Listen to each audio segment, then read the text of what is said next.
Man and sport, a timeless means of entertainment.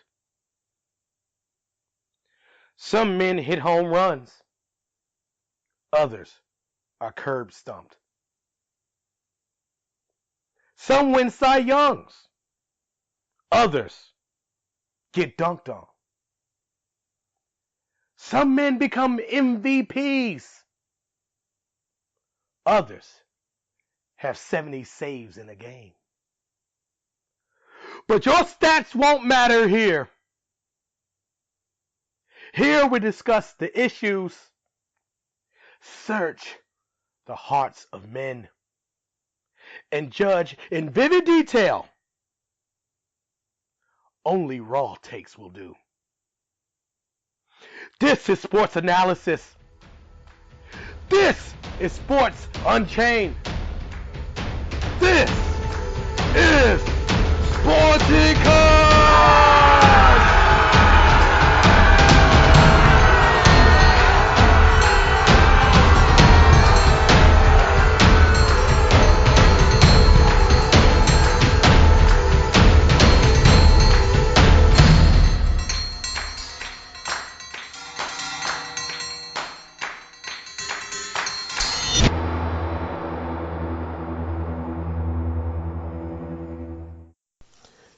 Hey guys, Sporticus is all over social media. You can find us on Rockfin. You can find us on Facebook. You can find us on Anchor, Twitter, and Patreon, all under Sporticus or Sporticus Live. Come holla at us.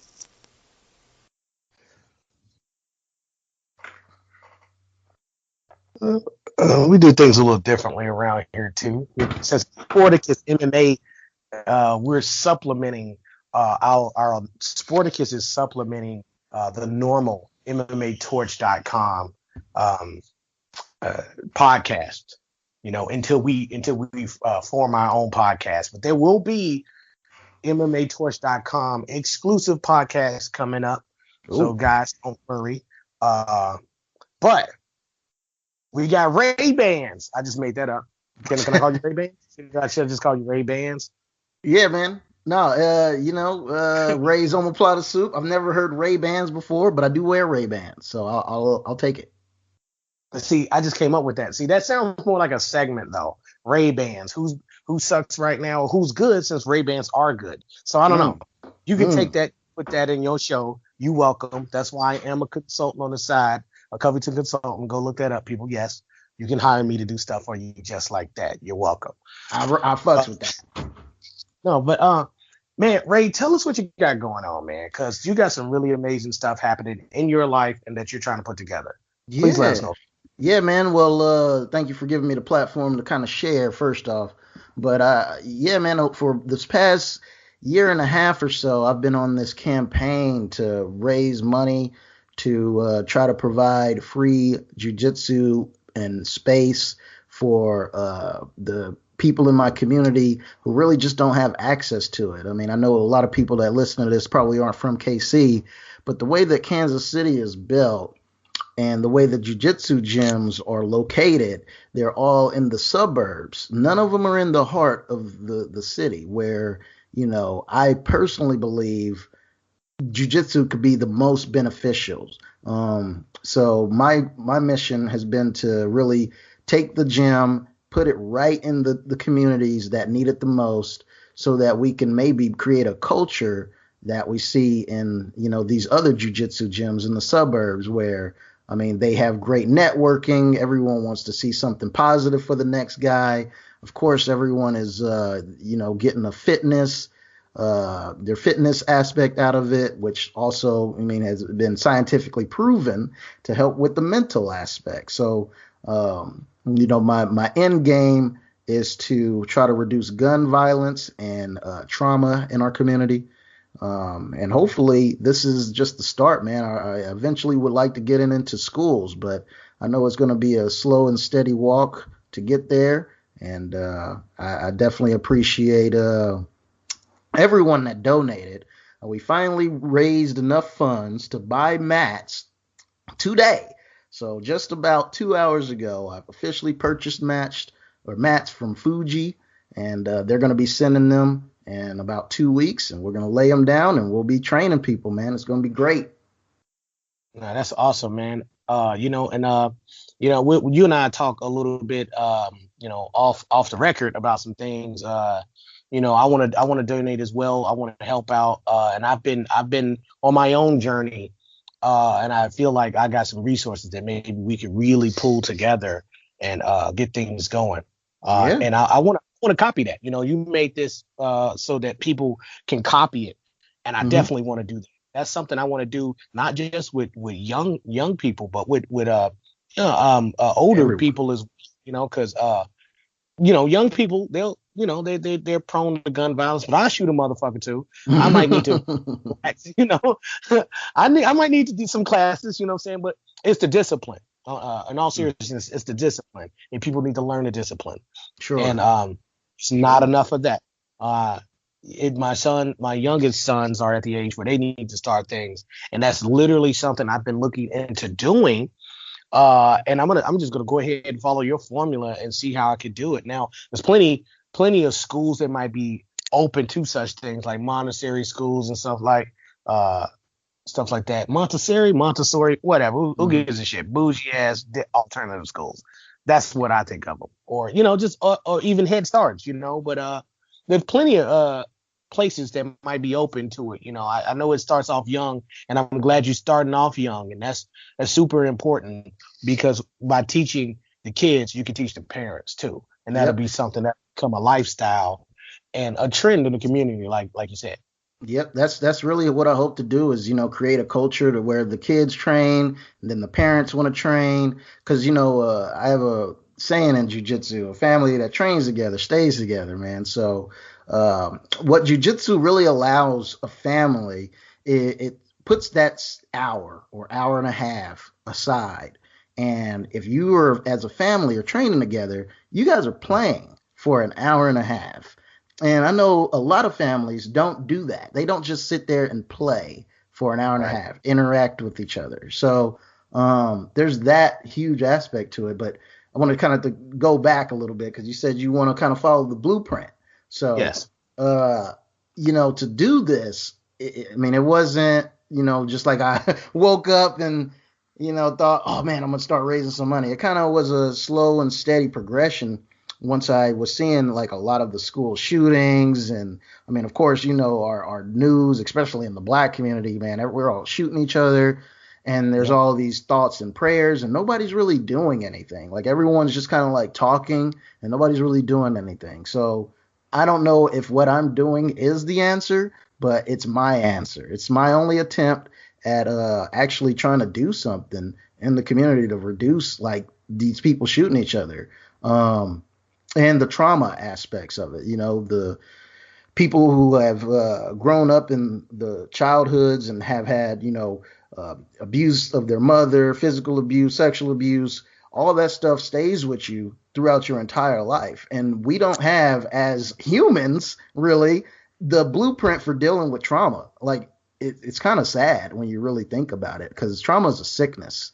Um, and it can honestly like take over your physiology and give you diseases. I mean, PTSD. headaches, all kinds of stuff, man. So that's my goal to reduce the trauma, and I had to network with a bunch of different entities to get here. So I networked with, we have a Wyandotte Behavioral Health Group, which is basically our county health group. They were looking to fund programs in the community that help people deal with trauma.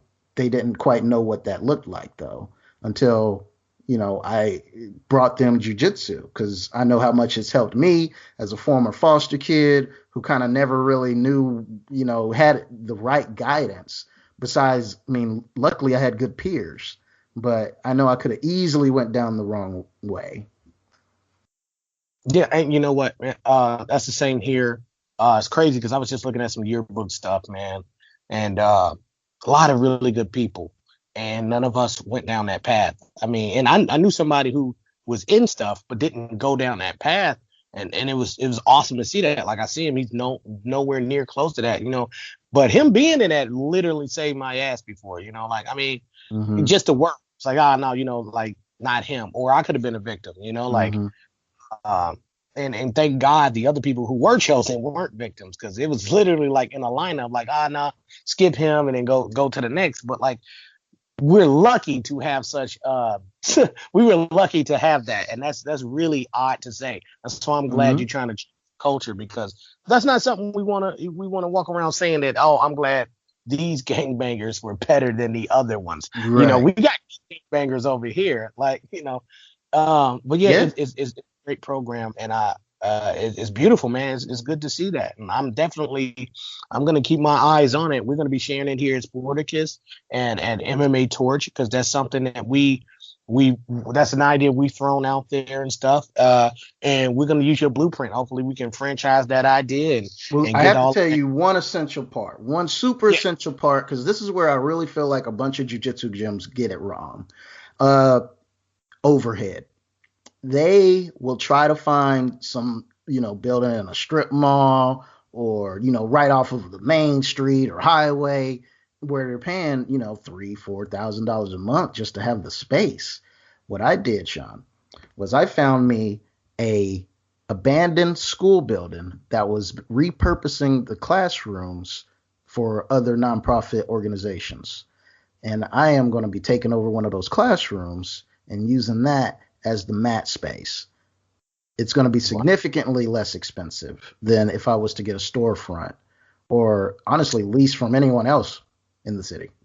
No, that's the way to go. I mean, I've been trying to, I've had my experience in land ownership and stuff like that, and I try to get people on that. But like, I'm a stay-at-home father first and foremost. I took the formula of what people do and I reversed it. I reverse engineered it, because it didn't make sense. People say, oh, you got to give up this much, and then you get to provide for your family and stuff like that. I'm like, get your family first, because you can't choose your family. They always say that you can't choose your family.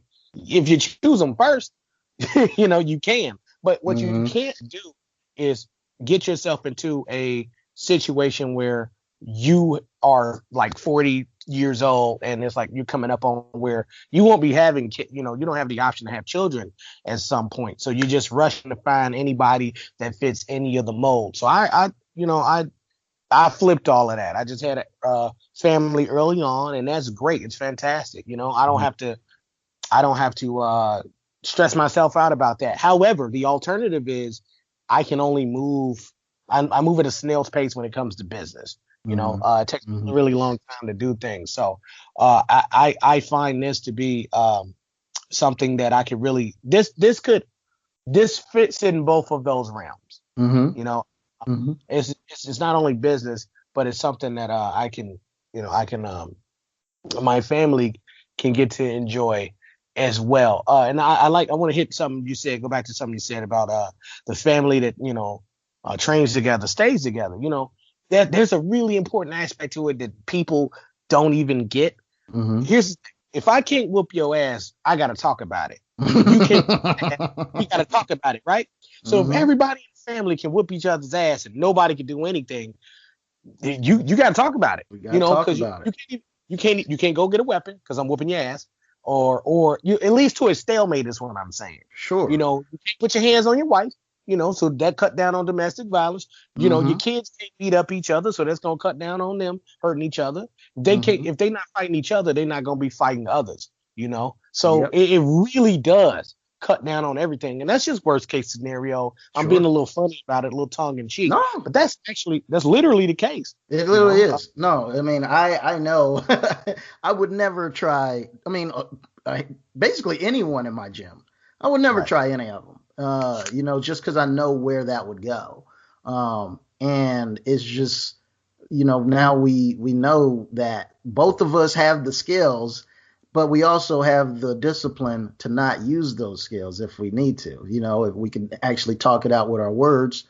And something about the jiu-jitsu space that a lot of people forget is that it brings people from all kinds of different walks of life into the same four walls. So, I've been on the mats with FBI agents, priests, cocaine dealers, of course, MMA fighters, construction workers. I mean, stay-at-home dads, anyone, any walk of life, chiropractors, whatever. Now, I can't think of too many other places where I would be in the same room with those people. And then I can't think of a place that I'd be in the same room with those people where I could actually conversate with them all about my day to day, about whatever, you know what I mean? So it's really powerful. That's something that really can't be overlooked about the jiu-jitsu space is the intimacy of, the relationships that are being built in those. I want to transition a little bit into how MMA kind of brings us all together. Period. Like not just jiu-jitsu, but MMA. Where do you see things going in terms of? I know we got COVID-19 and the pandemic going on. How do you see things opening back up with that? And I know Bellator is kicking off a big tournament and things to really get the ball rolling again. What happens to get us back to a space where we can have maybe not crowds of people, but we can cheer things on the way we used to? And what happens to the MMA community from here is what I'm saying. Yeah, I will say COVID definitely hit the MMA community really hard. I mean, especially the jiu-jitsu gyms. A lot of places, I mean, for the reason I said earlier, their overhead was just way too high. They could not survive when people actually had to stay at home. I mean, to have an overhead of $3,000-$4,000, you have to have 30, 40 people paying $100 a month. You know what I mean? Yeah. So, I mean, that's just basic math. Where are you going to find those people during this time?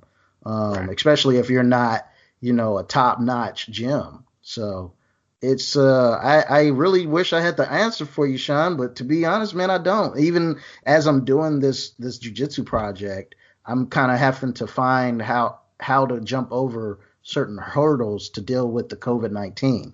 Like I'm going to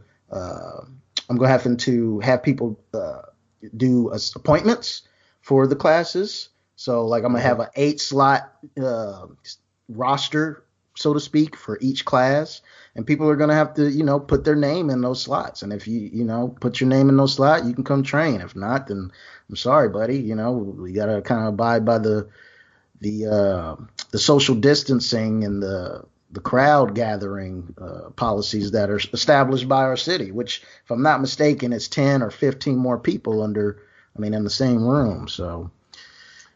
That's a good class though. Like if you could just do it in certain slots, like and with certain time slots, and then you clean in between the slots. That's not too bad. A full day should be pretty good. Like you'll see a good number of people in a full day. Mm-hmm. I had the benefit of living in a small town, like so. Nobody gives a fuck, and when I say nobody cares, I mean as in. Everybody sticks to themselves, mm-hmm. and we don't have to worry about the overflow. It's not hundreds of thousands of people that are going to end up gathering mm-hmm. in the same place. A bar can only hold so many people, and mm-hmm. once the things are in place, it's kind of like, oh, well, here's the thing. When they said wear masks, people just wear masks, and that was it. They don't care. Whatever you say, they do it, and then that's kind of it, But we have.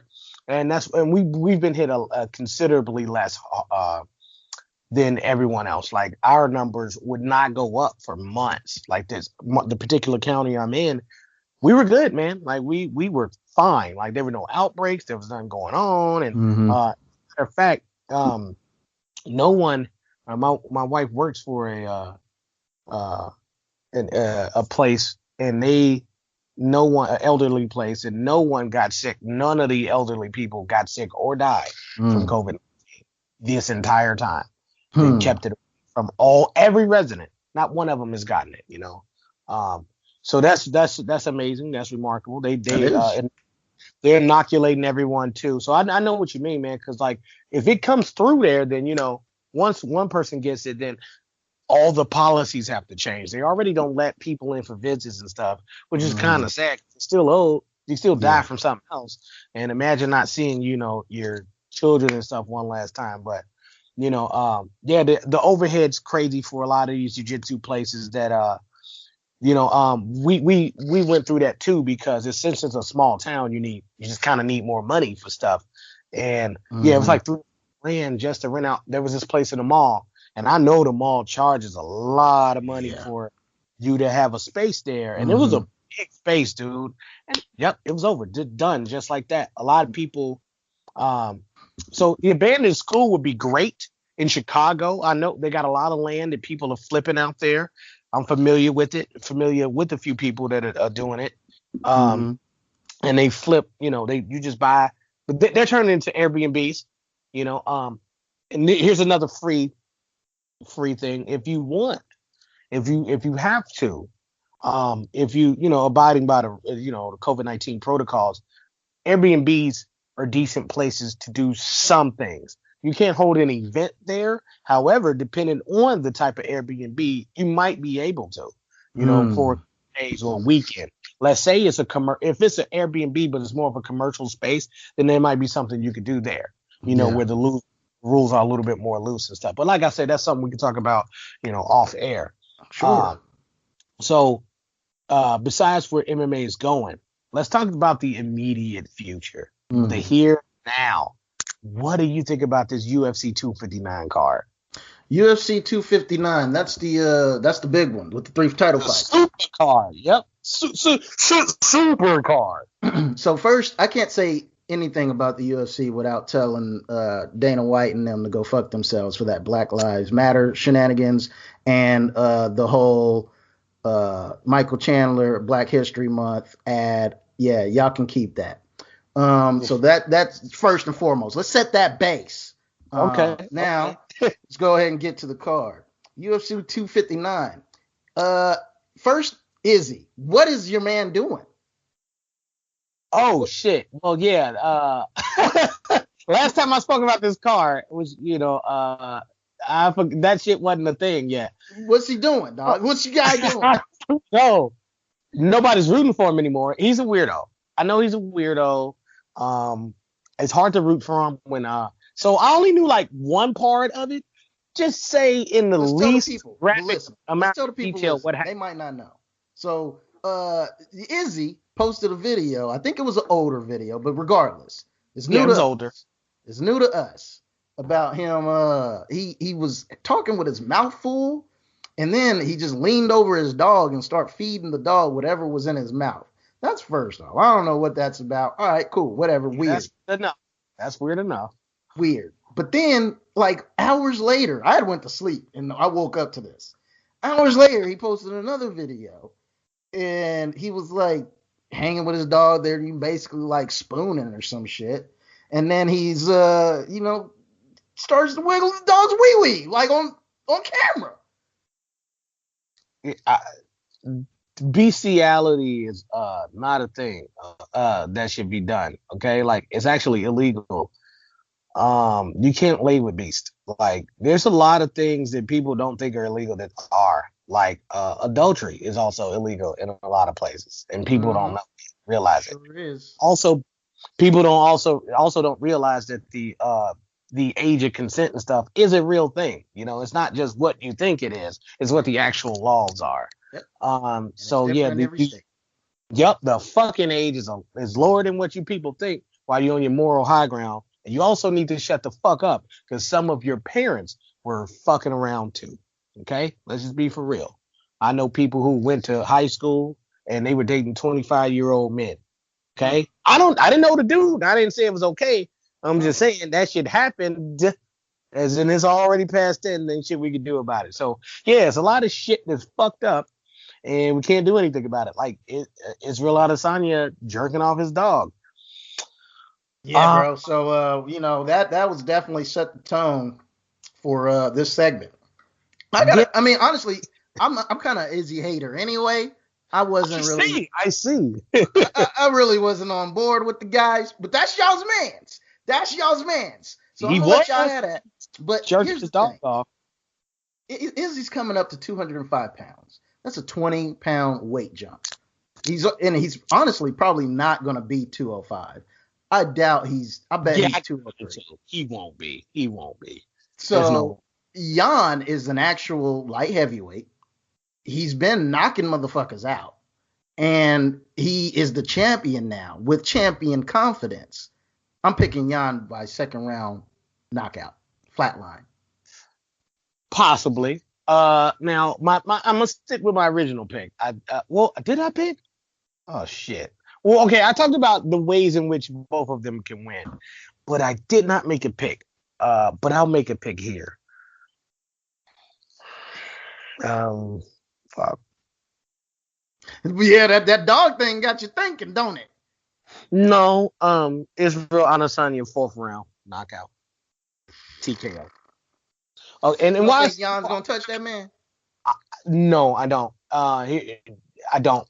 In 4 rounds, you don't think Jan's gonna put hands on that man? He's smarter. He's smarter than that. If he goes in, if he's too overconfident, he goes in, Israel Adesanya is gonna just fucking strike. He's extremely accurate, man. You know, like he knows your holes, he sees them. Like he's not gonna be able to get in there the way he wants to, and that's frustrating. And Israel Adesanya won't trade with him the way he wants. If he's overly aggressive, that's the end of him. And I feel like he doesn't have the range he needs to not be a little over aggressive. And he'll be losing in the 4th round. He probably would have lost all 3 rounds if we're being honest. It doesn't matter how much he lost them by, you know, he'll be losing all 3 rounds. So in the 4th, he'll have to pick it up and he'll fuck around and get touched up. Now, that's just me analyzing it. Like, I'm not going with my gut. Those are 2 different things. That's not my gut. That's just what I think could happen. I go with the knockout guys. I usually go with the knockout guys because it doesn't take much to get you. You know, I didn't go with Reyes because Reyes, he had the fighting John Jones hangover. You know, he was hungover from that fight and thinking he was the actual uncrowned champ when he wasn't hungry anymore. You know. It was like, oh, I'm gonna knock out Jan and it's gonna be the end of it. No, you don't get that vibe with this. You don't think Izzy's looking past Jan right to the next? No, event? I do not. No, I do not. I think he knows exactly who the fuck he's fighting. That doesn't mean he's gonna beat him, but I'm pretty sure he knows exactly who he's fighting. You know, it won't be like the Yoel Romero fight. It could be. No. It's possible. I tell you why. I mean, Jan's not a dummy. He's not gonna just go in there. He's not. Right. He didn't, because if he wouldn't, Dominic Reyes, if you think about it, Dominic Reyes was the one that had to go in there, and then he got his ass knocked out for going in there. If Jan goes in there, he's gonna get his ass knocked out, and he knows he will because Robert Whittaker did. And you know what I'm saying? And those are middleweights, and Robert Whittaker's arguably a welterweight. This is an actual light heavyweight who's only been TKO'd questionably once by Thiago Santos, who, I mean, again, it's Thiago Santos. That man's got dynamite in his hands. Yeah, but Izzy don't hit like a bitch, though. I mean, like, he don't. You know, like, Izzy has power. You know, he does. One punch knockout power?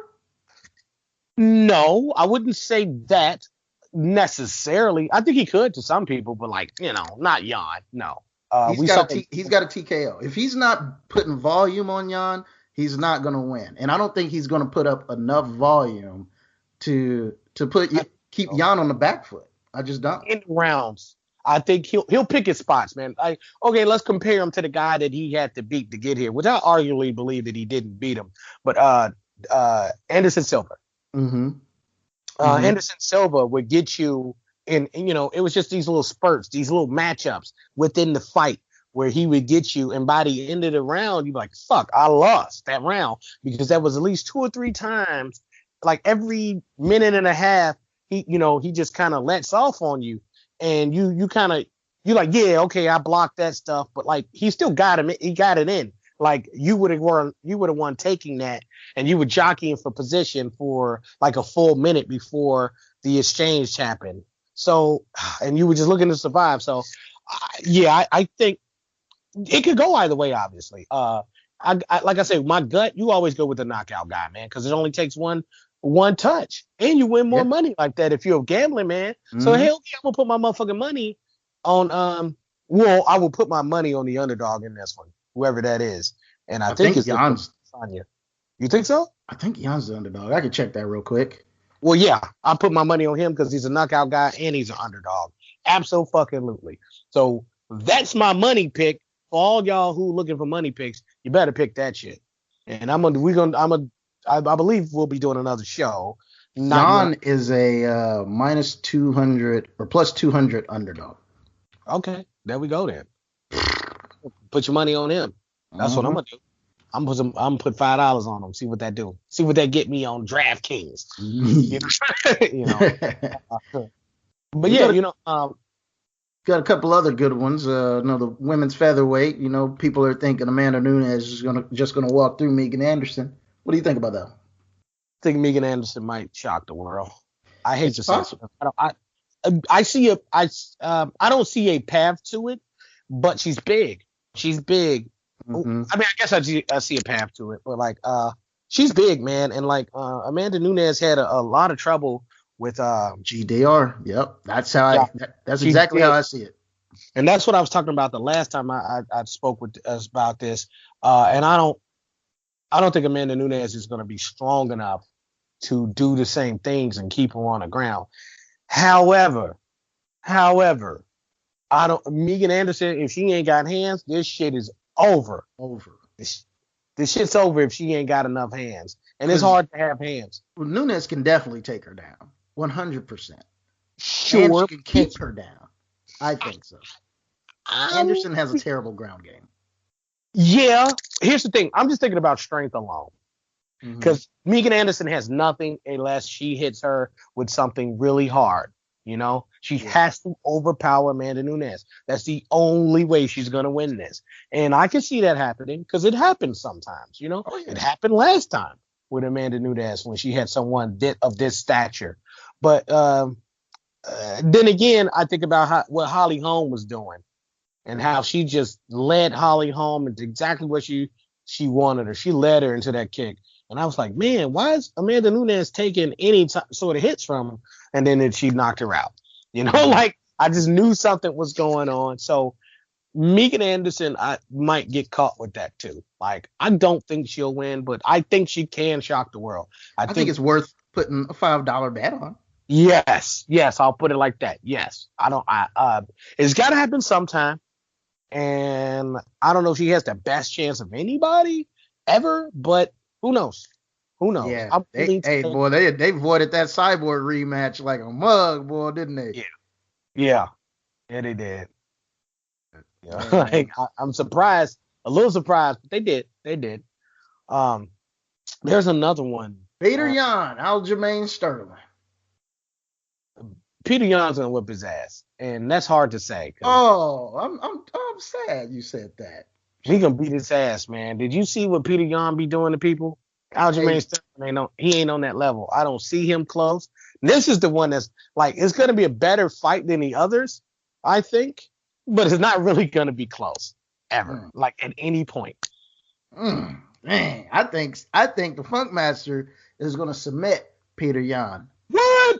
Fuck no. He's gonna get destroyed on his feet first.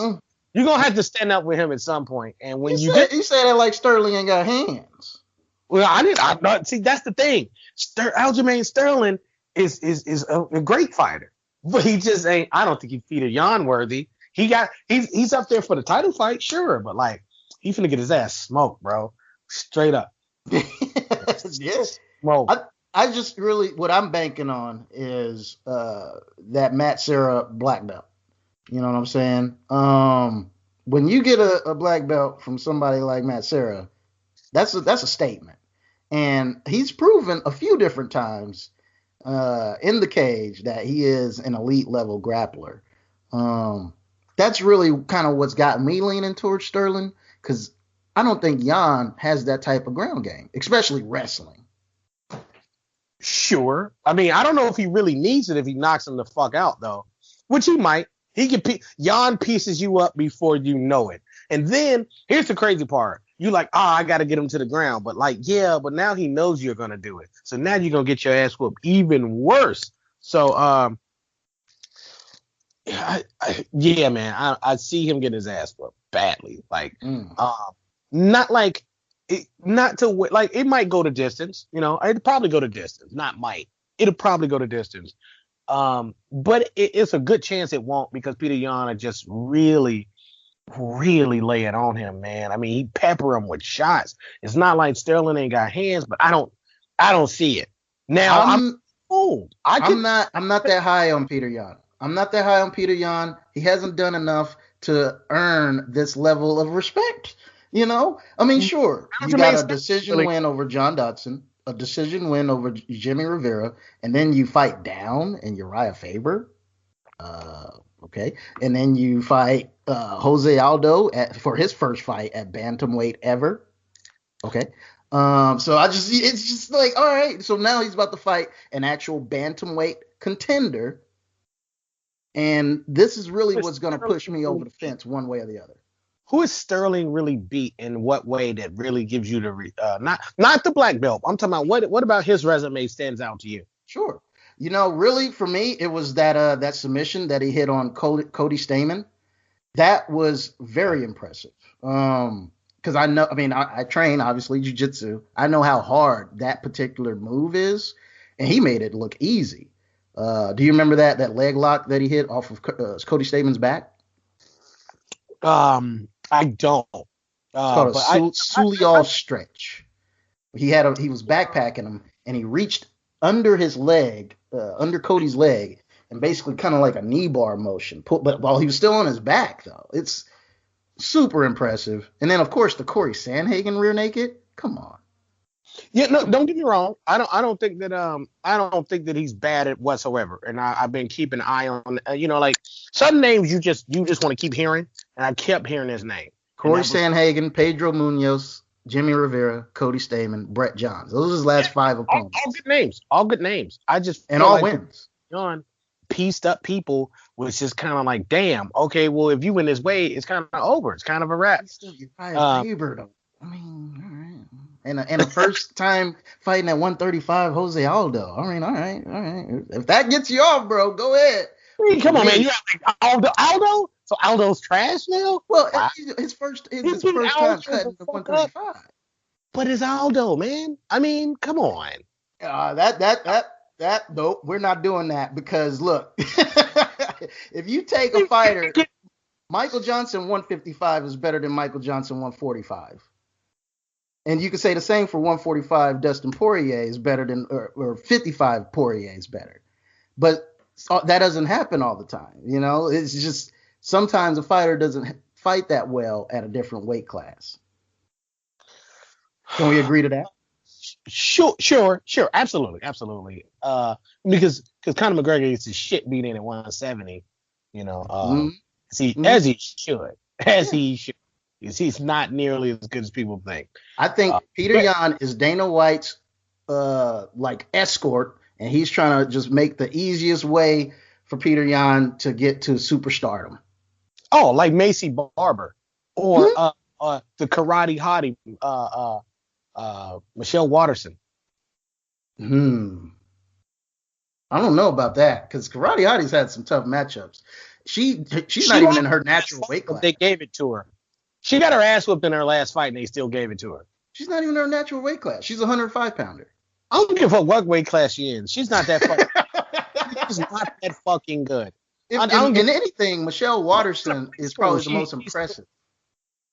Because out of the Dana White bodyguards or whatever, chauffeurs, yeah, sure. But like Macy Barber, he tried to. I see what you're saying, like. But it's not like Peter Yan is Macy Barber. Like the people he fought were legends that he took care of pretty easily. And that's not an easy feat, man. Like people, it's not like Uriah Faber can come back and just string some wins together on people you would think would beat him, Same thing with Jose Aldo. So, but I hear what you're saying. And I don't want to take anything from anything away from Aljamain Sterling. However, for me, this is just the first legit contender 135er that he's fought. I mean, I guess I'll say Jimmy Rivera too, but Jimmy Rivera's kind of been on a downtrend. So, how much stock do you put into that W? I don't know. Well, and then he beat Jose Aldo coming off a knockout. Come on, man. Okay, cool. I got you. You know what? I mean, we covered the three main fights on that card. We differed on a lot more than what I thought we would. It's all good. That Really, makes a good show. yeah. Because I do pick. I pick Izzy in the past, but I don't pick Izzy. I'm not gonna bet on him. But every other way, so we're cool there. But like, man, I just don't see the other fights. Yeah. The same way. But well, maybe Megan Anderson we kind of agree on. Like, I think we agree on that too. Yeah. But that's still a long shot. But man, I think we did a good job. I think we can wrap it up right there, bro. Right. Take us home. Do you remember what to say? It's been a while. Damn, it has been a while. This is Sporticus, and you've been sports entertained. Oh, that's it. I knew of something like that. All right, guys, this is Sporticus. You've been sports entertained.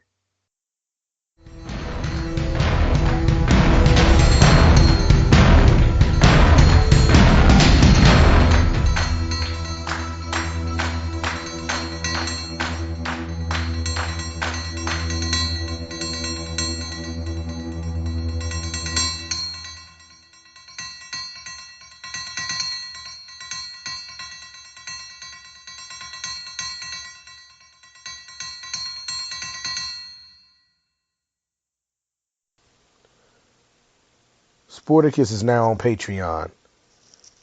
We have 3 tiers: $1, $2, and $5.